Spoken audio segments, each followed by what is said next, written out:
Hello everybody, Assalamualaikum warahmatullahi wabarakatuh. Today you meet again with me, I'm Mr. Rizky.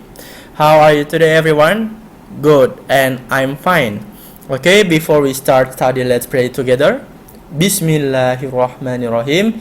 Rabbi zidni ilman warzuqni fahman. Okay student, are you ready for study now?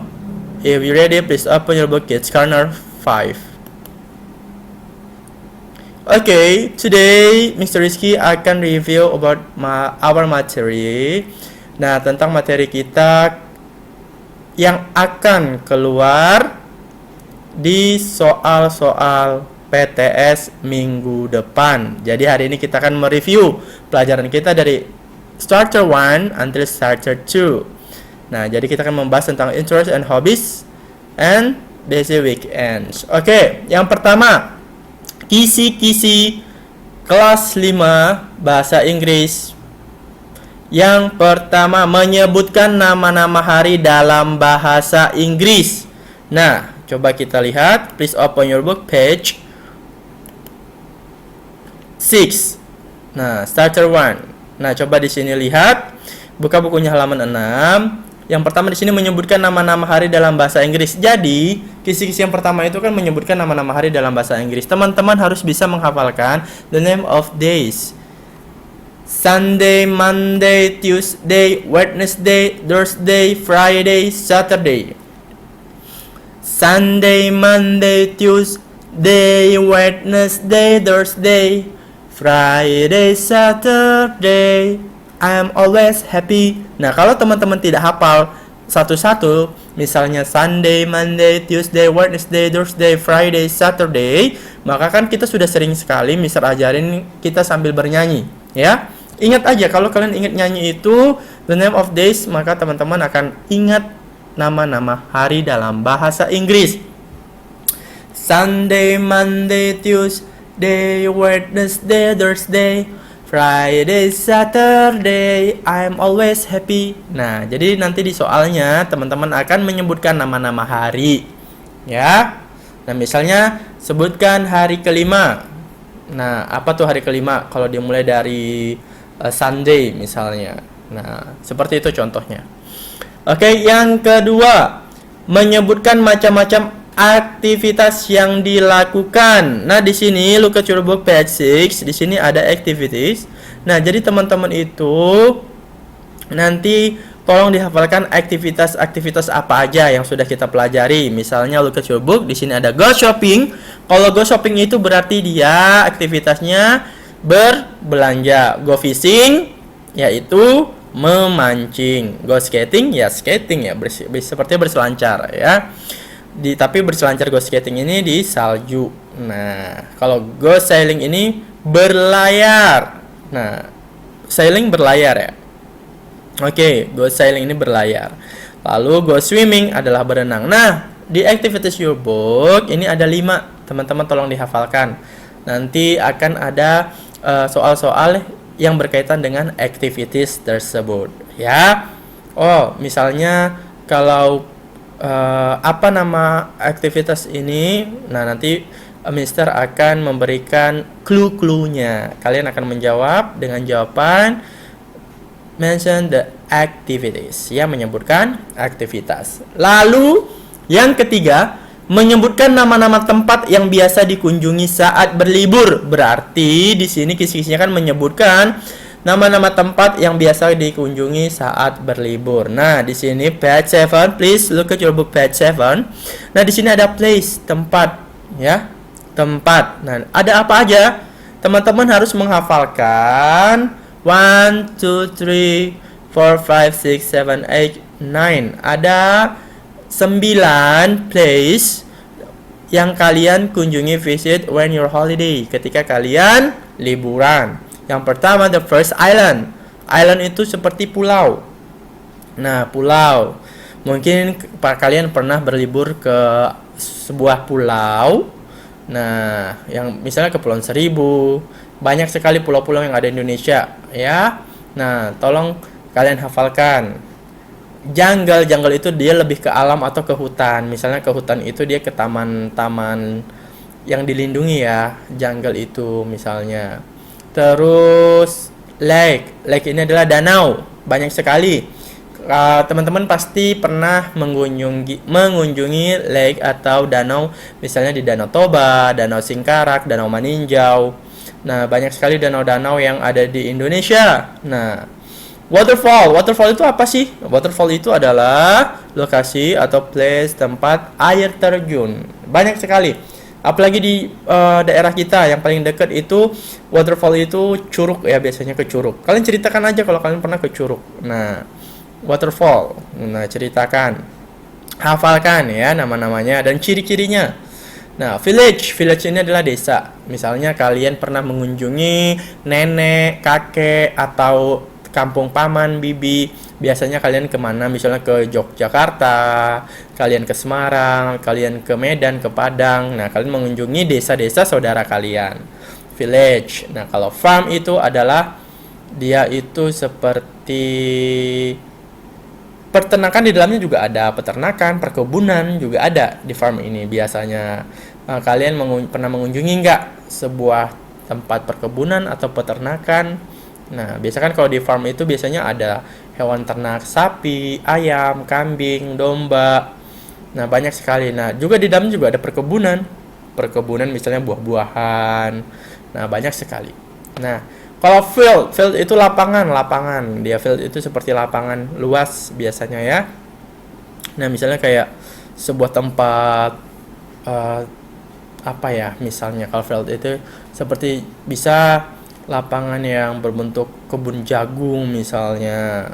Tapi kayaknya jarang banget ya kalau kita mengunjungi field ini ketika kita liburan. Nah, terus ada river ini sungai.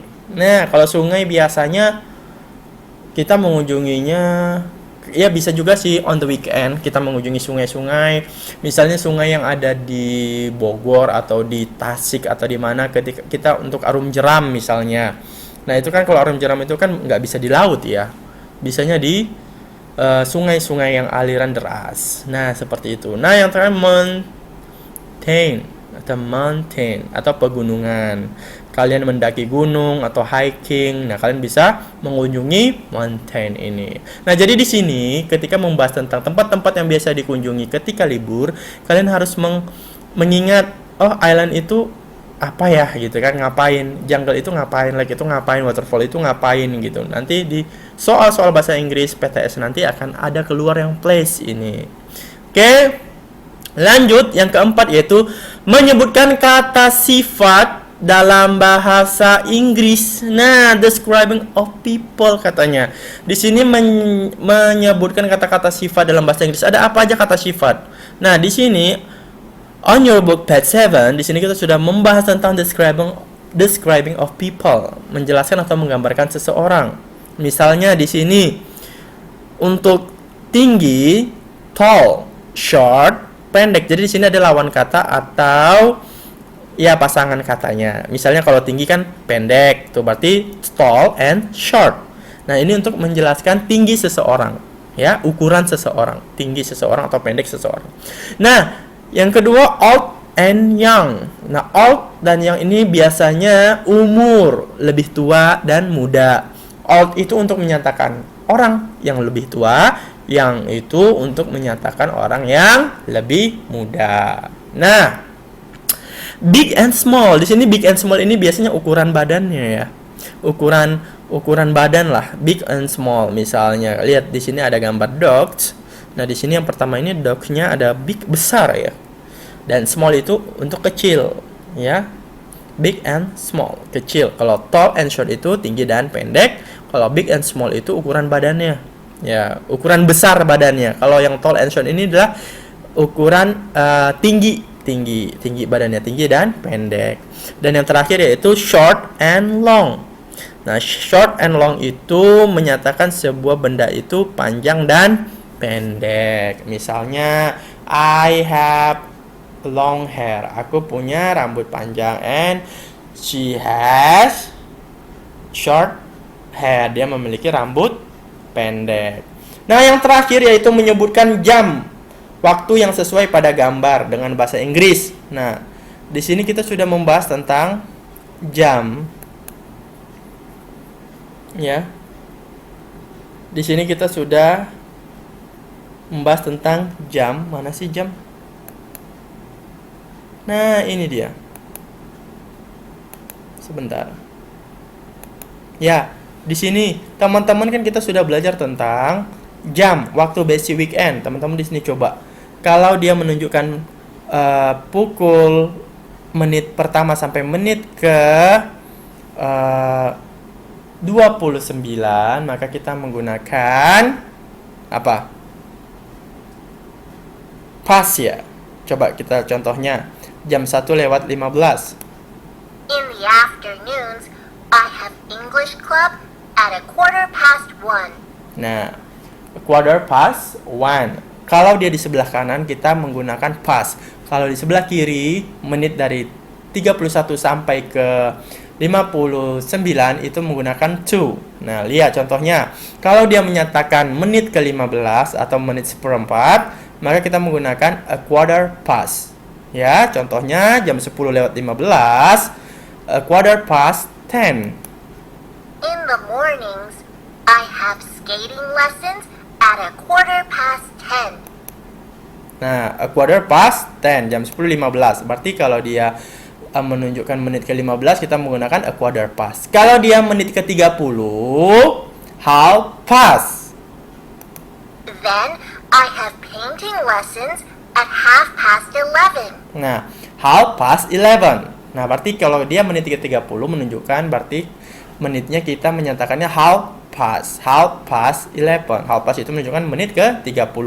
Kalau dia 45, menit ke-45 berarti kita bahasa Inggrisnya a quarter to 4.